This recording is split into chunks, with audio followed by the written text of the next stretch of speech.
IUI treatment ఎలా ఉంటుంది? IUI treatment decide చేసినాము అంటే అమ్మాయికి period second day third day పిలుస్తాం. ఆ రోజు స్కాన్ ఉంటుంది. స్కాన్లో గర్భసంచి అండాశయం ఎలా ఉంది చూస్తాం. సో అండం పెరగడానికి హార్మోనల్ మెడికేషన్స్ ఉంటుంది, ఇంజెక్షన్స్ ఉంటుంది. అప్పుడప్పుడు స్కాన్ చేసి అండ కణాలు పొర ఎలా పెరుగుతుంది అని చూస్తాము. మళ్ళీ ఈ టైంలో భార్యాభర్తలు కలిస్తే మంచిది, ఎందుకంటే ఐయుఐ టైంలో మాకు మంచి స్పమ్స్ కావాలి. So follicle minimum 17-18 mm size వచ్చింది, ఎండోమెట్రియం 7 mm సైజ్ వచ్చింది అంటే అండం విడుదల అవ్వడానికి ఒక ఇంజెక్షన్ ఉంటుంది. ఆ ఇంజెక్షన్ ఇచ్చిన 36 అవర్స్ తర్వాత most of the time egg release అవుతుంది అని చెప్తాం.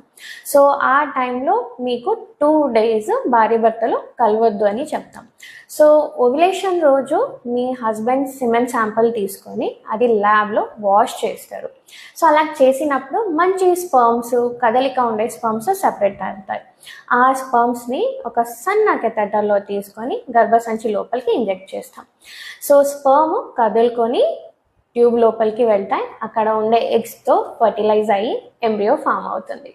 ఆ ఎంబ్రియో మెల్లగా కదలుకొని గర్భసంచి లోపల వచ్చి ఇంప్లాంట్ అవుతుంది.